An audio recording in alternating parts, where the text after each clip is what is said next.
be able to add on to the program. Very special guest. We've been trying to get him, I think, for about a year. I'll just say as a quick aside that I was very shocked one day to get an email. I think it was directly from Mr. Stone, or it might have been just from his email account, addressed to my dad. Cyril, it said, Cyril, I can only come to Pittsburgh for 2 days. Which 2 days do you want me there? And needless to say, we were thrilled. I'm going to ask my dad, as a longtime associate, if that's the right word, professional acquaintance of Mr. Stone, to introduce him.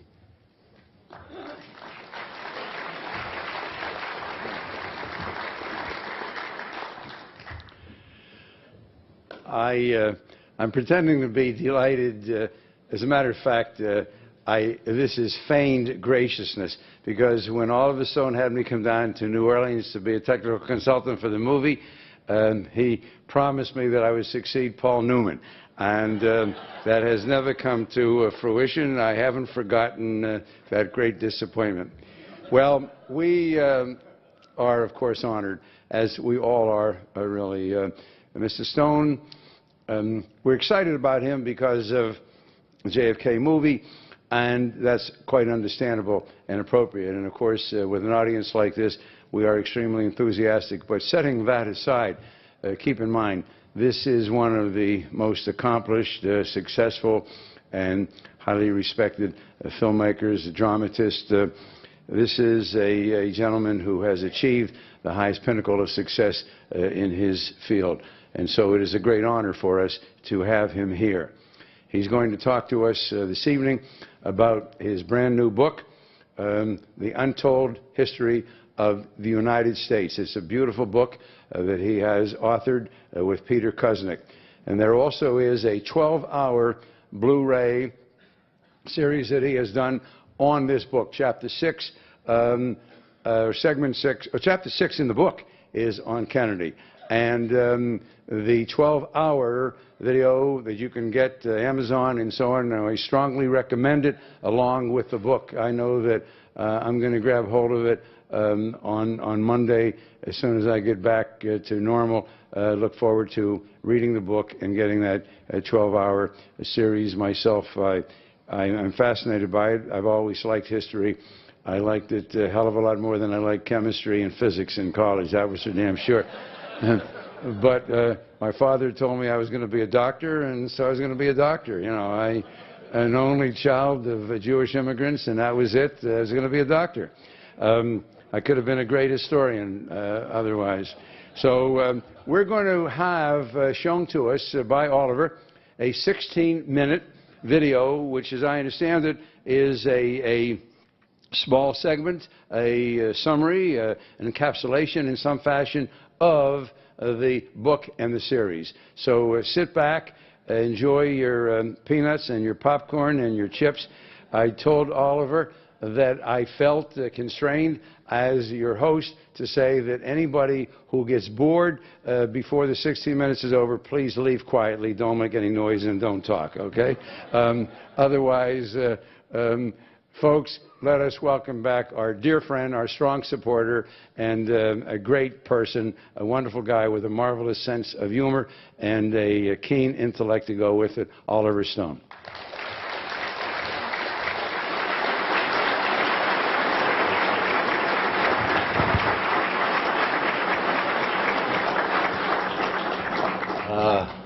Not bad on the delivery, Cyril. I said last night, Alfred Hitchcock, you know, don't go too far and don't expect Paul Newman. I think you're a hell of a man. I really do. You know that I said that last night. I don't want to repeat myself. Even if you put me in a room that moves and shakes through the night. But without sleep, I'm going to try to say, we only have an hour, so I can't show the full hour. This is you actually learned the word Blu-ray. That's pretty cool, that quickly. But he's right. It's a 12-hour collection, and it took us quite a bit of time to make. It's actually that was the beginning. We wanted to make this series. As we were into it, and we realized we were in for 5 years instead of 2.5, which is what we originally planned. we said we need a book because there's too much detail. We need to really substantiate these claims and stuff. And this is not new history. This is taking together everything Peter Kuznick has studied and taught history, but he studied under the revisionists of the 1960s at Rutgers, at University of Wisconsin. They were all over the place. They started to come up. They were questioning the Cold War. Because of the Vietnam War, they began to question the whole ethic. What happened to create the Cold War and even World War II. And that was the area that Peter excelled in, starting with his study of scientists in the 1930s and nuclear weapons and so forth. So that became the basis of our series, and that's where we launched it. And then the book followed from that and basically is an outgrowth of the TV series.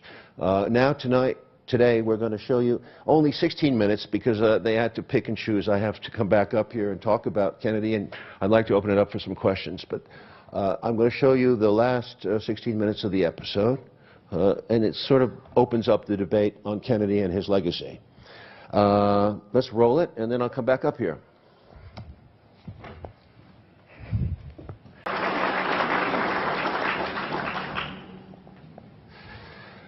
Thank you.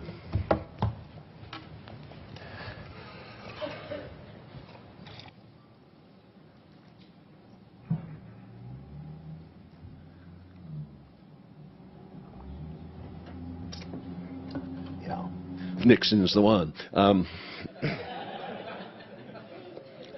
I hope you got a sense of the series. Some of you have seen the whole thing, but it is finally, for me, this is the culmination of a long journey of my life. It's to have it all in one piece at 12 hours is, for me, it's all in one. I mean, it seems sometimes you watch an hour, you can watch two, you can watch three, often with a girlfriend or a boyfriend, and you sit there by the fire. It's a nice weekend charmer. A counterweight to the football games or whatever. But I would suggest watching more than 1 hour at a time, because you do get into, if you can take this journalist I just talked to today, Huffington Post, he said he watched all 12 hours in one go. I said, what? I said, he really did. He's one of those binge guys. And I suppose, you know, there is a fever dream thing that goes from 1900 to 2013, and you feel it. And if we could just take our history and look at this 113 years and put it into a capsule, my God, I think we'd all learn something, because I think we have to listen. But I wish, you know, sometimes we don't learn fast enough. I know, you know, one thing I wanted to point out in the show was that, you know, we don't go into the assassination, because I visited that area 25 years ago, and I really think I didn't have anything to add to it except more detail. But I feel very strongly the same way, that what Fletcher Prouty and what Jim Garrison were saying back then holds up. It really holds up. And when you study more of it, you study the untold history, which and I don't mean untold because it has been told, it's been in headlines, but people call it the unlearned history, put it that way. Because our education system repeats certain mythologies, and I grew up that way, so I'm a victim, I'm a witness to being a victim. I know what it's like to grow up brainwashed. I mean, really brainwashed as badly in our way as they were in the Soviet Union about their systems. Our series, I would say, begins with 1900, McKinley, Bryant, and of course compares that to Gore Bush, because there's an interesting 100-year parallel about, they both talk, both presidents, both candidates talk about power and the projection of American power abroad, the need for empire. And McKinley is the first empire candidate, essentially. And Bush against Gore. Gore talks about empire, and he's all pro-empire. But it's interesting because Bush is the guy who says, well, we got to be more reasonable here. And what you know from what happened from history is it works out quite the opposite. But it's an interesting beginning.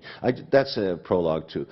The idea is that with World War II, this whole thing accelerates into a national security state. The America that is pictured in the 1920s and Woodrow Wilson's era all of a sudden becomes this national security state under Harry Truman.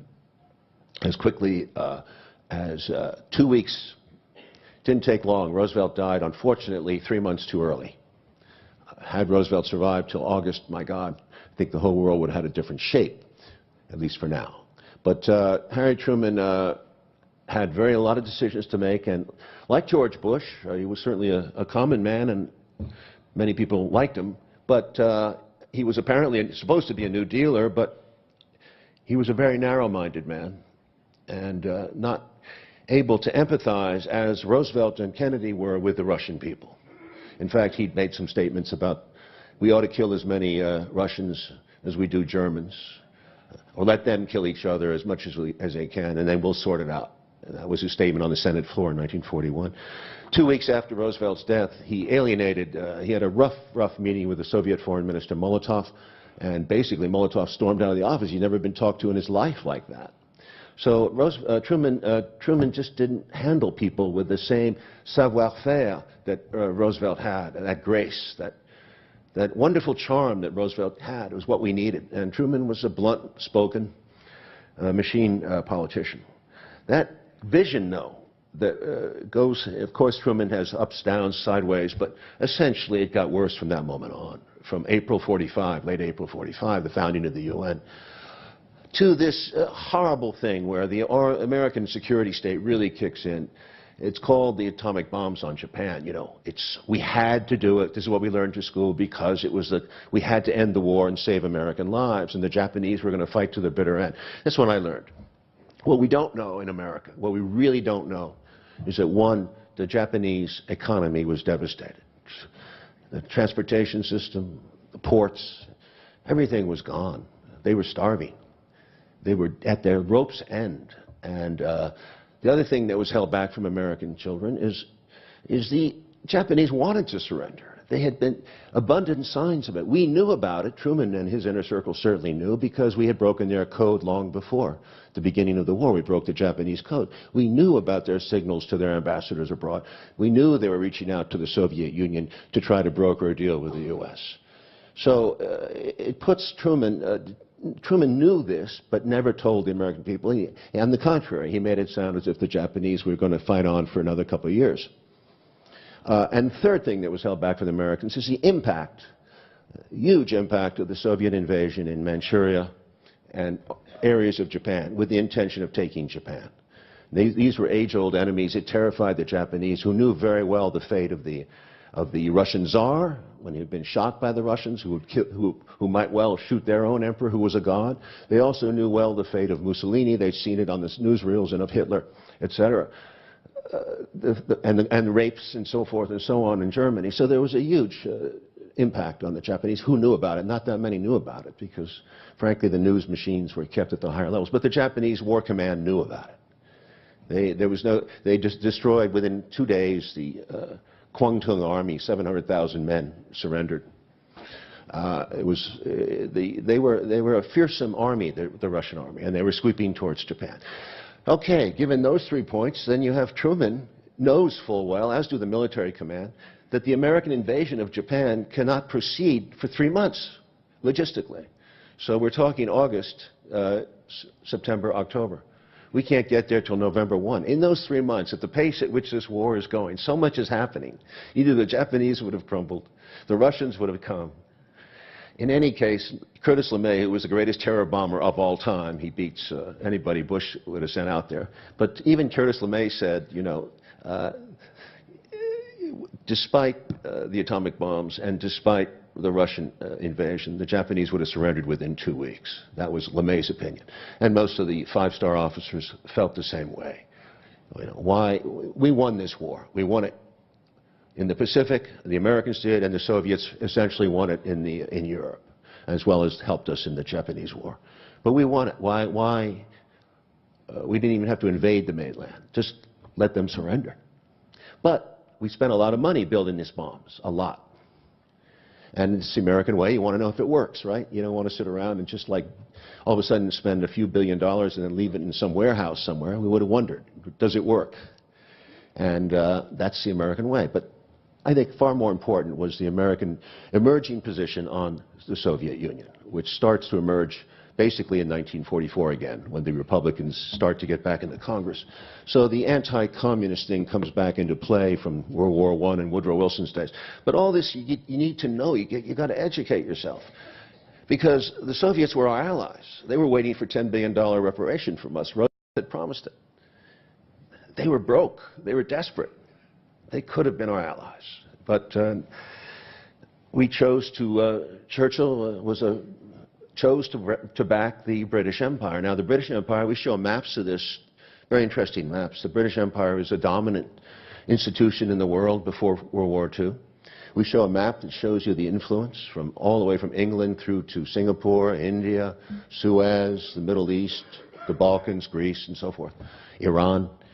It's an amazing map, and it tells you, I think maps, that's what visuals do. They cut through the bullshit sometimes. And so in a movie, you can show that. But that map is extraordinary because it shows what the British are really fighting for and what Churchill stands for, which is, I did not become Prime Minister of this country to preside over the dissolution of the British Empire. And everything we do, when Truman becomes, and Roosevelt resented that and was very anti-colonial in his speeches and his rhetoric. And even as early as 1944, in a key moment, Churchill, after a bloody, bloody fight in Greece, fought by the communists, the Greek communist resistance for the most part, against the Nazis. And they paid a high price. It was a bloody fight, as it was in Yugoslavia, in the mountains. It was British, though. Greece was British, and Churchill wanted back in. He went to Moscow in '44 after, secretly, quietly. I mean, it was a two-person deal. Him and Stalin, they sat down. They divided the map. They called it the naughty document. Churchill called it his naughty document. We show it in there. They divide up Eastern Europe, which is, okay, that's the victor, you know, the victors divide the spoils. The spheres of influence to the Soviets. The Eastern Europe is the most important thing because they've been invaded twice by Germany. They don't want to repeat this. They want to muzzle Germany. For Britain, the empire. Getting Iran back, getting Greece back, getting the Suez, India, etc., Singapore, crucial to the shipping lanes of the empire. And so in 1944, Churchill, during the war, actually sends British troops back into Athens to occupy it because he knows the communists are going to take over Greece and they're going to go left. It's going to be like a labor government in Greece. He doesn't want that.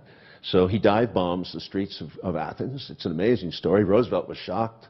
People don't know about it. They hear about Stalin in Poland, but they don't talk about Churchill in Greece. The English had no good intentions. They wanted Greece badly. And even after the war, Churchill acknowledged it's funny, when he was an older man, he was out of office, he said, you know, Stalin never broke his word to me. And that's what's amazing about our history. Here we are in the U.S. saying the Soviets want to take over the world, and yet Stalin, one of the first actions after the war, he does nothing to help the Greek communists, which leads, of course, to the split with Tito in Yugoslavia, who does help the Greek left. It's a lot going on at this point. In these few months, between 44, 46, so much is fertile. It changes. And the Greek thing becomes a major issue because the British are backing a monarchist who's basically a right-wing guy who you see like in Z, one of those guys. And the Greek communists are winning this war. The British, until the British really apply pressure, but they can't win it. And the winter of 46, 47, they tell the U.S. That we need your help. You need to take over our work. So the American, almost without voting, without thinking about it too much, Truman decides that he's going to take on the Greek obligation, the Greek-Turkish obligation. He asks Congress for $400 million. He calls them terrorists. He calls them communists and terrorists back in 1947. Arthur Vandenberg had told them, you know, sell fear, sell fear. The American people will back you if you tell them how scary this is. And that's what he did.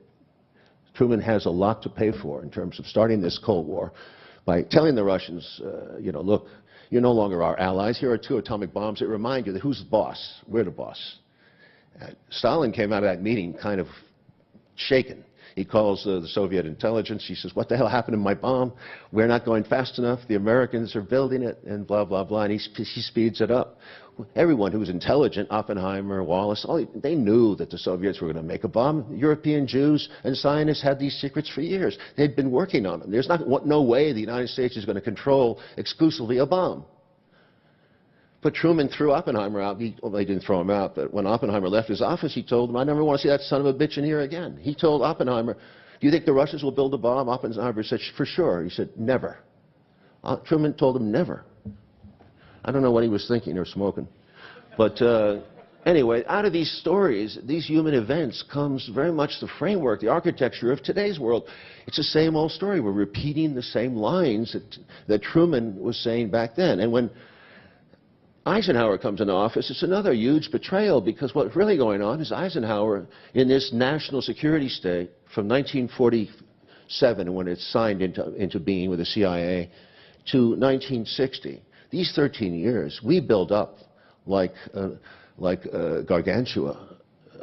Eisenhower goes from 3,000 nuclear weapons in 1951 to 23,000 in 1960. And by the time his budgeting cycle finishes for Kennedy, it's 30,000 nuclear weapons. The Soviets have about maximum 2,000.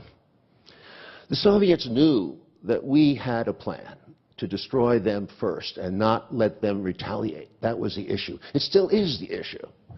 We'll get into that later. But essentially, if the U.S. military undertook to destroy the Soviet Union with this Eisenhower plan, which allowed for the nuclear weapons to be used as commonly as a battlefield weapon, Eisenhower has a lot to be blamed for.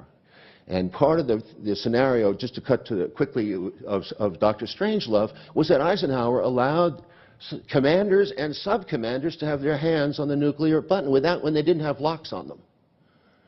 So that's where you get that Strangelove scenario.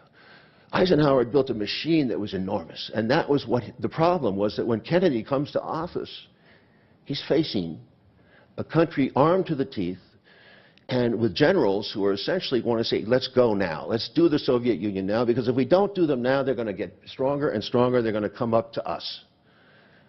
But they're still far away. And the truth was, we had a tremendous advantage.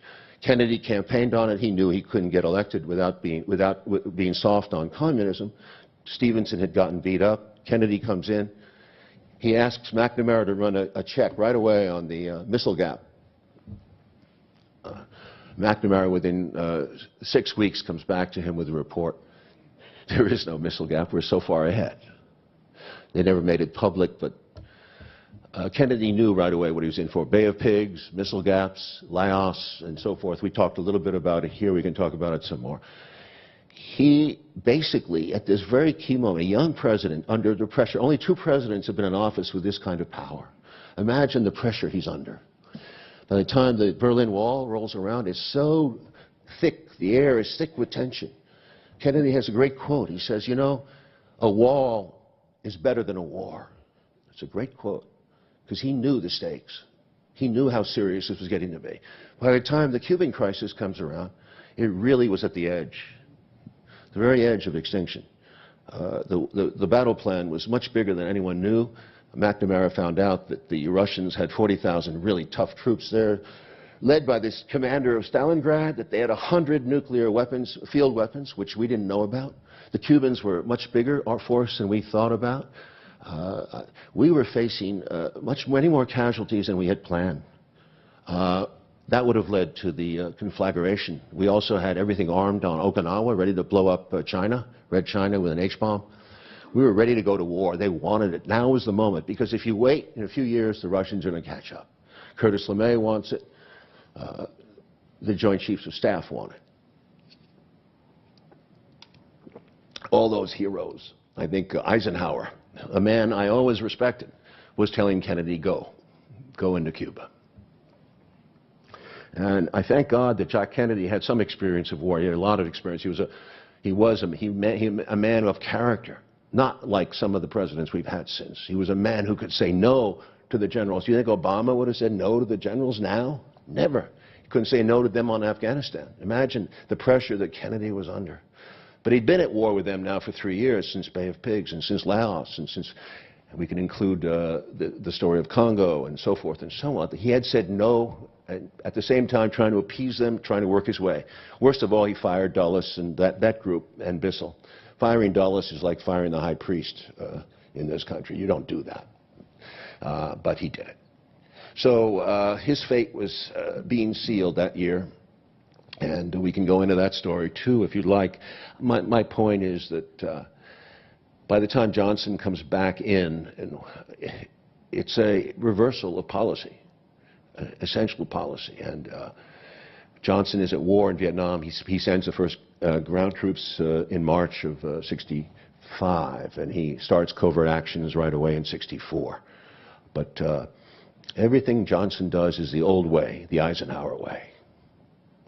And one thing is the other. Nixon comes in, we think there's going to be a change, and of course it leads to 4 more years in Vietnam. And I think Carter made some attempts, definitely, and so did at peace, and genuine ones. But he was turned, and we go into that in depth, and I think Mr. Clinton had good intentions, but he also was backed off quickly, more quickly than Carter. And Obama, well, I do think there were some good intentions there. I voted for him on that belief. But again, things change. So this thing, this beast, this military-industrial complex that Eisenhower called is now a global military complex. It's global architecture with eavesdropping on everybody in the world. And here we are. Please watch Chapter 10 on Obama and Bush. It's called The Age of Terror in Which We Live. Because I started my life in the Age of Terror with the nuclear weapons in New York City. We were going to be obviously bombed in Manhattan. You knew that. So we were always being drilled in school. You know, I've lived with fear most of my life. I've lived in a state of militarism most of my life. I ended up in Vietnam. It's a natural product of conservative Republican upbringing. It's sort of natural to be at war if you're an American. We think aggressively. We love violence in our television, our movies, and our sports, and so forth. But it's time we have to re-educate ourselves, and we have to start with our history by facing up to it. Anyway, in that note, I think, have I exceeded my time here, Cyril? I don't know where I am. Yes? Let's, what time is it? Okay, let's take some questions so we can open this up. Here we go. Thank you. Mr. Stone, thank you very much for your work, but you said last night you have concerns about the next generation. And I'm a teacher at Oakland Community College. We teach a course in the JFK assassination. I've taught it since 1992. We're on the front lines. We deal with that next generation every week. Cyril Wecht is going to come to our campus a week from today. Jim Douglas, who wrote JFK and the Unspeakable, is going to come to our campus on November 8th. You were going to come to our campus until a film commitment made that I thought it was Oakland, California, and I found out it was Oakland, Michigan. You fooled me. Not intentionally. But since you can't make it to our campus, and through no fault of anyone, really, we were wondering if you could tell us what we can say to that next generation about the untold history and how and what it means to our government, to our institutions, to our society, and to our people. What can we say to that next generation about the untold history to get them to understand that and carry that ball You asked, I mean, that's why we did this series. You've asked me to put 5 years into a 2-paragraph response. I mean, watch the, you know. Thank you. Thank you. What is past is prologue, as was said in JFK. You know, I just say to the kids, that's why the film is easier. This book has got a lot of detail. It's not easy to get to, but it's a primer. But the series is made for a 17-year-old. It could be, I know that my children have seen it. I know it can be, and it's fast moving. It's not boring stuff. I don't think it's boring. I think I made it exciting. Music, the film clips, and it's always, you don't know what's going to come next. That's what I like about it, and I think you can watch it again. To me, it holds up as film. So the best thing for kids is film. Now, if they fidget, make them sit there. That's all I got to say, you know.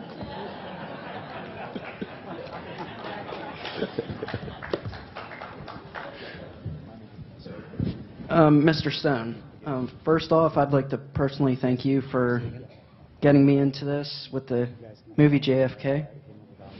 And I was wondering, are there any factors you think as far as JFK's assassination, like say with the firing of Allen Dulles, that, how do I say this, what would anger the people that supposedly assassinated him the most?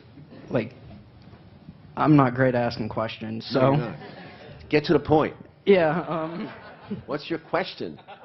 Emotionally. of course, there's issues like with people had with President Kennedy. Are there any that you would say angered people the most that caused him to be assassinated? Yeah, I do. But by the way, I didn't finish one little thing. It's very funny because, you know, you tell the story and you're rambling around and you're trying to remember it. But I forgot to say that Truman got the Truman Doctrine in '47, and that speech was getting $400 million to the Turks and the Greeks, who were supposedly democratic regimes. They were not. So calling them terrorists, we committed at that point to a huge program replacing the British in Greece, as well as sending non-combat advisors, as Kennedy did to Vietnam. And we sent those advisors. They participated very openly in the strategy of the war, very important. And we fielded an army of about 125,000 Greek.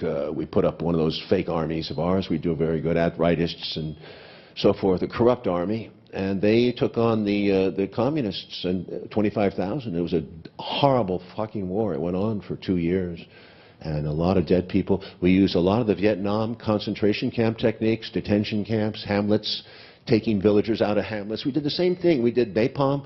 We did the same thing we did years later in Vietnam. They started in Greece with these tactics. It's a great war. It's Churchill's war in Greece.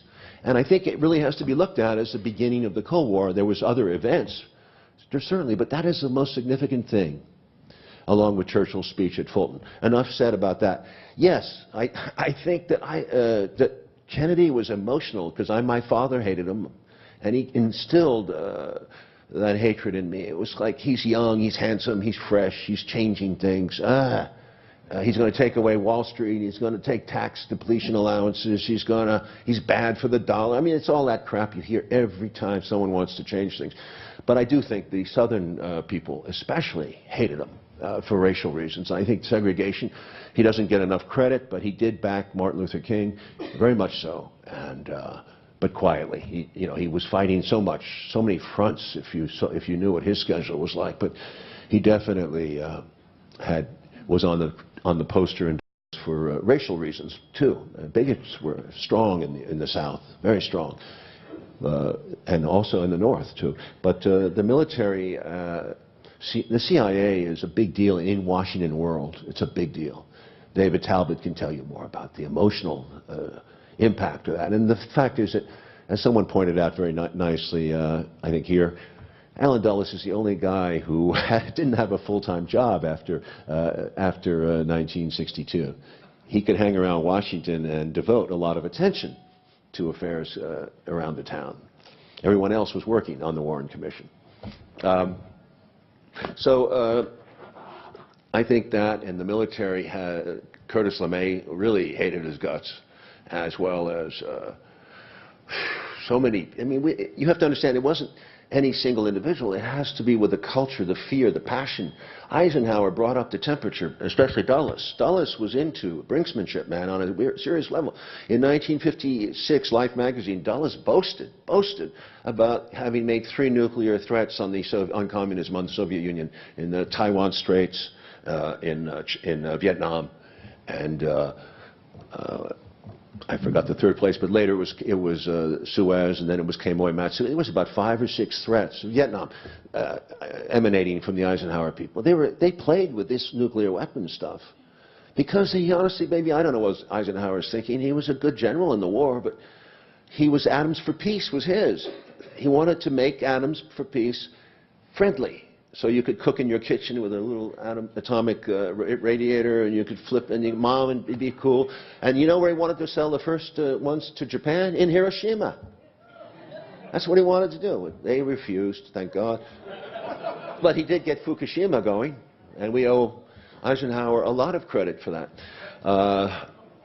The point is, there was an institutional feeling.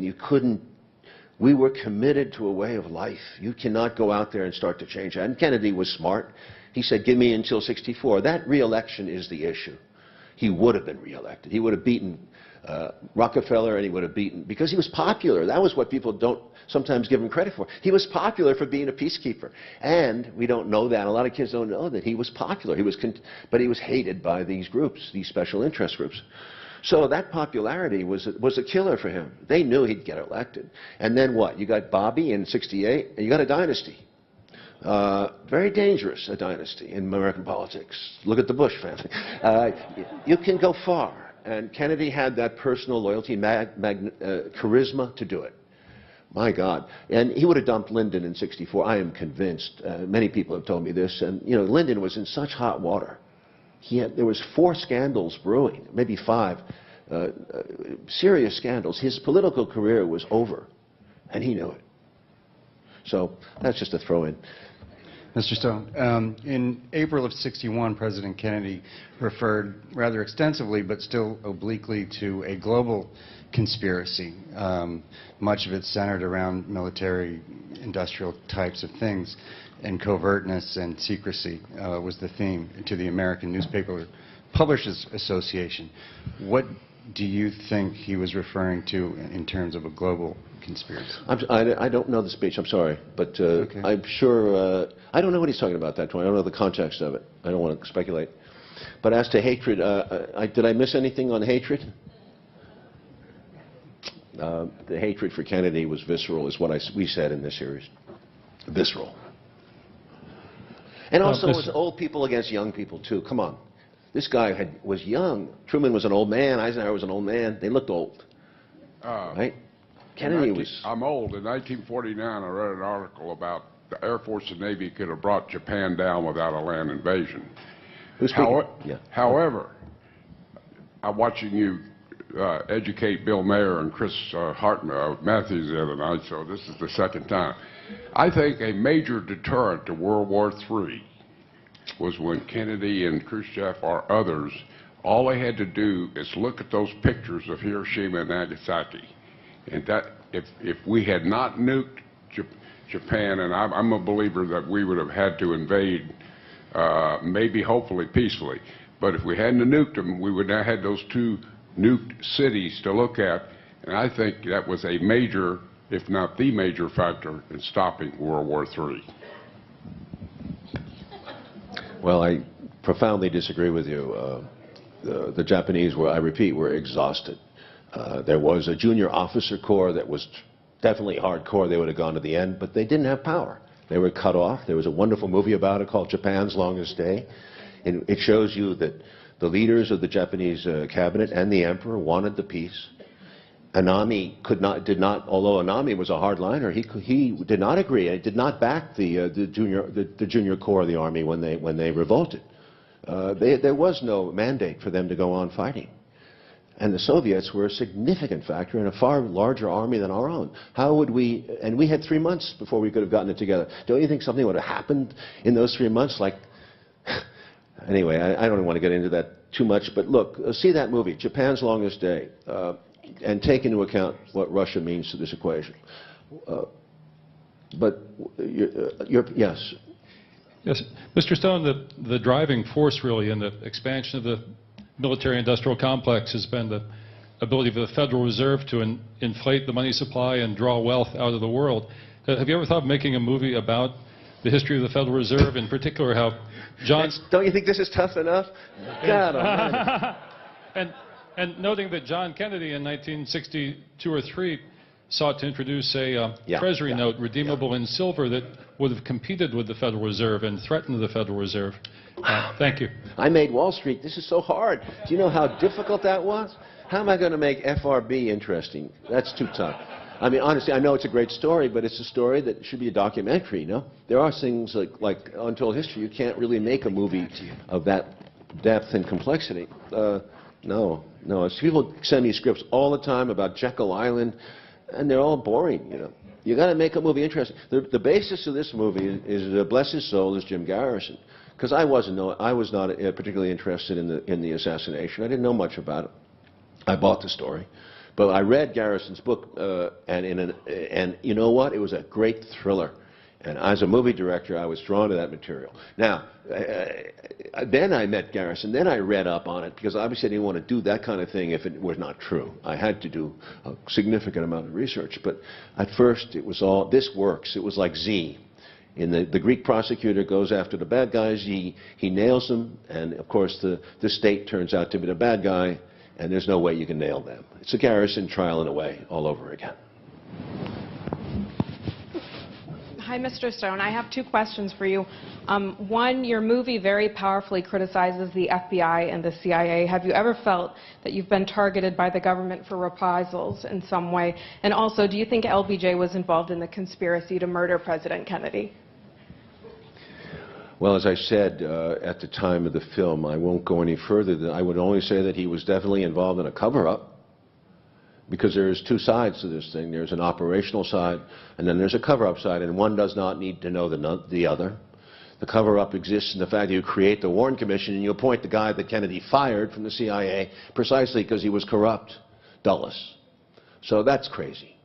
And the ties of Johnson to business, Texas, et cetera, and why Kennedy went to Texas, Johnson has some things to answer for. I wish he were alive, but I don't want to make that accusation. And Johnson was sitting there. He heard the shots. They went over his head. He was the first one down. He was scared shitless. He got the message. And his actions, the day so shortly afterward, it's an ugly story. It's an ugly story, and I hope one day an honest historian who's really willing to deal with this can get to the bottom of Johnson's corrupt character. I can take one more question, and then we have to get moving here. Sir, I want to thank you also for coming here. I wish the Duquesne University would grant you an honorary doctor of jurisprudence. The Wecht Institute is here. They could hear this. Well, Cyril will never see to that because he wants it. But I want to thank you for that movie, South of the Border, because it's a wonderful testament to how we can get along with our neighbors and be real with each other. I want to speculate, is there any chance we gave cancer to Hugo Chavez? Well, Cyril, are you going to wake up or are you going to nap through the whole thing? What? Well, I would like you to get down there and do an autopsy on Hugo before he rots. That's a question that comes up very often about... Well, what do you think? Any signs of it? I don't believe so, no. Why do you say that? Well, it's not impossible that you could inject cancer cells, but that's not so easily done. That gets into a whole other discussion about carcinogenicity and so on, but I just don't think that... May I ask you, is it possible to have sex and suffer carcinogenicity? You more often you'd get a heart attack faster than you get cancer. Look, anything's possible, and the world is going to surprise us and shock us. As the end of our series, we say, history has shown us time and again that the curve of the ball can break differently. Who knows? I do know that swine fever was injected into Cuba and into their pig population. We know that. We've done all kinds of stuff in Africa. I can't even dream of it. So I've heard about it. I know that Lumumba, the first attempts were to poison him. We've been using poison, and we've been using chemical weapons, and what else is new, and depleted uranium, and so forth. So people fight ugly. And when something matters, like Lumumba in the Congo was very rich, it mattered, we'll go to great lengths to win. And Dulles proved that, and Truman proved it with a bomb. Remember that. We're no better than anyone else. We're the same.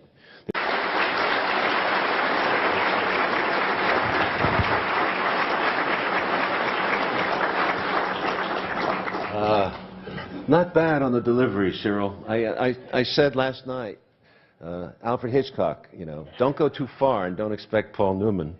I think you're a hell of a man. I really do. You know that I said that last night. I don't want to repeat myself. Even if you put me in a room that moves and shakes through the night. But without sleep, I'm going to try to say, we only have an hour, so I can't show the full hour. This is, you actually learned the word Blu-ray. That's pretty cool, that quickly. But he's right. It's a 12-hour collection, and it took us quite a bit of time to make. It's actually that was the beginning. We wanted to make this series. As we were into it, and we realized we were in for 5 years instead of 2.5, which is what we originally planned. we said we need a book because there's too much detail. We need to really substantiate these claims and stuff. And this is not new history. This is taking together everything. Peter Kuznick has studied and taught history, but he studied under the revision. Really, Mr. Stone, we're excited about him because of the JFK movie, and that's quite understandable and appropriate. And of course, with an audience like this, we are extremely enthusiastic. But setting that aside, keep in mind, this is one of the most accomplished, successful, and highly respected filmmakers, dramatists. This is a gentleman who has achieved the highest pinnacle of success in his field. And so it is a great honor for us to have him here. He's going to talk to us this evening about his brand new book, The Untold History of the United States. It's a beautiful book that he has authored with Peter Kuznick. And there also is a 12-hour Blu-ray series that he has done on this book. Chapter 6, segment 6, or Chapter 6 in the book is on Kennedy. And the 12-hour video that you can get Amazon and so on, I strongly recommend it along with the book. I know that I'm going to grab hold of it on Monday as soon as I get back to normal. Look forward to reading the book and getting that 12-hour series myself. I'm fascinated by it. I've always liked history. I liked it a hell of a lot more than I liked chemistry and physics in college. That was for damn sure. But my father told me I was going to be a doctor, and so I was going to be a doctor. You know, I'm an only child of Jewish immigrants, and that was it. I was going to be a doctor. I could have been a great historian otherwise. So we're going to have shown to us by Oliver a 16-minute video, which, as I understand it, is a small segment, a summary, an encapsulation in some fashion of the book and the series. So sit back, enjoy your peanuts and your popcorn and your chips. I told Oliver that I felt constrained as your host to say that anybody who gets bored before the 16 minutes is over, please leave quietly, don't make any noise, and don't talk, okay? Otherwise, folks, let us welcome back our dear friend, our strong supporter, and a great person, a wonderful guy with a marvelous sense of humor and a keen intellect to go with it, Oliver Stone. Of the 1960s at Rutgers, at University of Wisconsin, they were all over the place. They started to come up. They were questioning the Cold War. Because of the Vietnam War, they began to question the whole ethic. What happened to create the Cold War and even World War II? And that was the area that Peter excelled in, starting with his study of scientists in the 1930s and nuclear weapons and so forth. So that became the basis of our series, and that's where we launched it. And then the book followed from that and basically is an outgrowth of the TV series.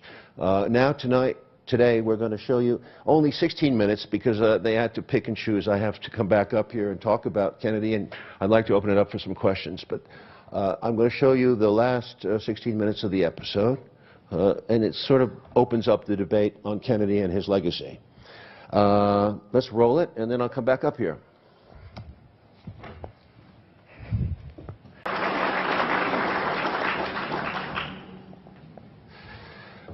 Thank you.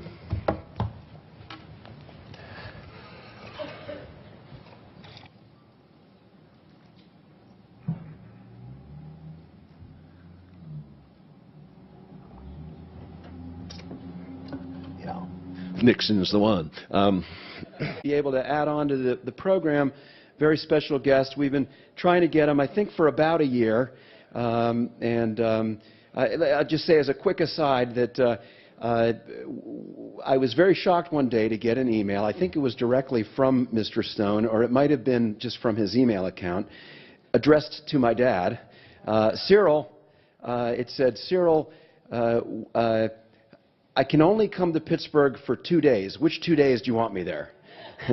And needless to say, we were thrilled. I'm going to ask my dad, as a longtime associate, if that's the right word, professional acquaintance of Mr. Stone, to introduce him.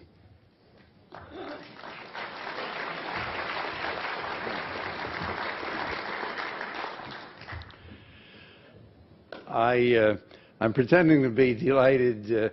As a matter of fact, this is feigned graciousness, because when Oliver Stone had me come down to New Orleans to be a technical consultant for the movie, he promised me that I would succeed Paul Newman.